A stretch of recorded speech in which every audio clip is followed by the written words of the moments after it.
तो बहनों भाइयों, आज की परिचर्चा को आगे बढ़ाएंगे। राकेश त्रिपाठी बीजेपी के प्रवक्ता हैं, सुनील साजन समाजवादी पार्टी से हैं, मनीष सिंधवी कांग्रेस के प्रवक्ता हैं, अनिल दुबे राष्ट्रीय लोकदल से हैं, मोहम्मद अमीद फॉर्मर ज्वाइंट डायरेक्टर हैं इलेक्शन कमीशन ऑफ इंडिया के, और सुनील शुक्ला जी जाने माने पत्रकार, और वीरेंद्र सिंह जी हमारे स्टेट हेड। आप सभी का शुक्रिया और धन्यवाद इस कार्यक्रम में मेरे साथ जुड़ने के लिए।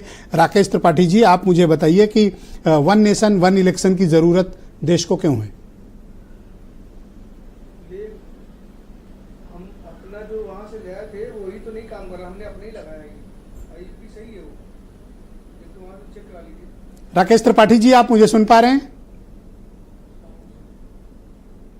आपकी आवाज बहुत कट करके आ रही है। आपके टेक्निकल टीम से इसको बार बार मैं आग्रह कर रहा हूं कि इसको ठीक कर देंगे तो मैं आपके सवाल कम से कम सुन पाऊंगा। मैं ये जानना चाहता हूं कि देश को वन नेशन वन इलेक्शन की जरूरत क्यों है?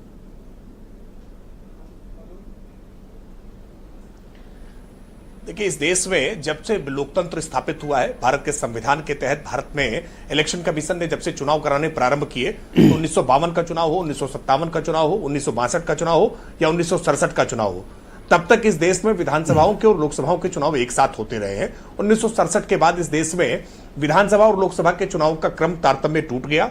इसको लेकर के 1983 में इलेक्शन कमीशन ने रिकमेंडेशन अपनी देकर के कहा था कि देश में लोकसभा और विधानसभा के चुनाव साथ साथ होने चाहिए। मैं आपको एक रोचक आंकड़ा बताऊं कि 1952 में जब चुनाव हुआ था तो चुनाव का खर्च 11 करोड़ रुपया था, और जो 2019 का चुनाव हुआ है 2019 का खर्च 60,000 करोड़ रुपया था। तो इतना बड़ा खर्च है। यह खर्च टैक्स पेयर्स का है, आम जनता के पैसे का है। यह आम जनता का पैसा लोकसभा के चुनाव में खर्च होता है, फिर विधानसभा के चुनाव में खर्च होता है, फिर पंचायत के चुनाव में, निकाय के चुनाव में। बारंबार चुनावों से जनता को परेशानी होती है, वोट डालने वाले मतदाता इससे उदासीन होते हैं, लोकतंत्र में वोटिंग परसेंटेज कम होता है, सरकार के तमाम सारी विकास की योजनाओं पर ब्रेक लगता है मॉडल कोड ऑफ कंडक्ट के नाते। तमाम सारी ऐसी खामियां हैं जिनको लेकर के अलग अलग समय पर कभी इलेक्शन कमीशन ने, कभी लॉ कमीशन ने और पार्लियामेंट की स्टैंडिंग कमेटी ने इसको लेकर के बार बार बल दिया है कि इस देश में एक वक्त पर एक साथ चुनाव होने चाहिए। और इसको लेकर के जब रामनाथ कोविंद जी की अध्यक्षता में कमेटी बनी थी, इस कमेटी ने सभी हितबद्ध लोगों के साथ संवाद किया है और उसमें बड़ी संख्या में लोग इस बात के पक्षधर दिखाई पड़े हैं कि इस देश में चुनाव एक साथ होने चाहिए। चुनावी प्रक्रिया जब एक साथ होंगी तो उससे न केवल राजकीय कोष जो है उसमें बचत आएगी, जो खर्च होता है वो खर्च बचेगा, बल्कि मतदाताओं में भी उत्साह होगा, विकास कार्यों को गति मिलेगी।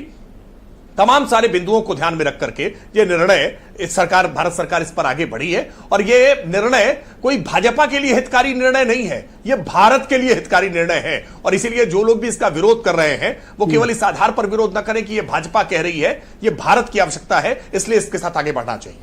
बहुत शुक्रिया राकेश त्रिपाठी जी, हमारे साथ जुड़े रहे।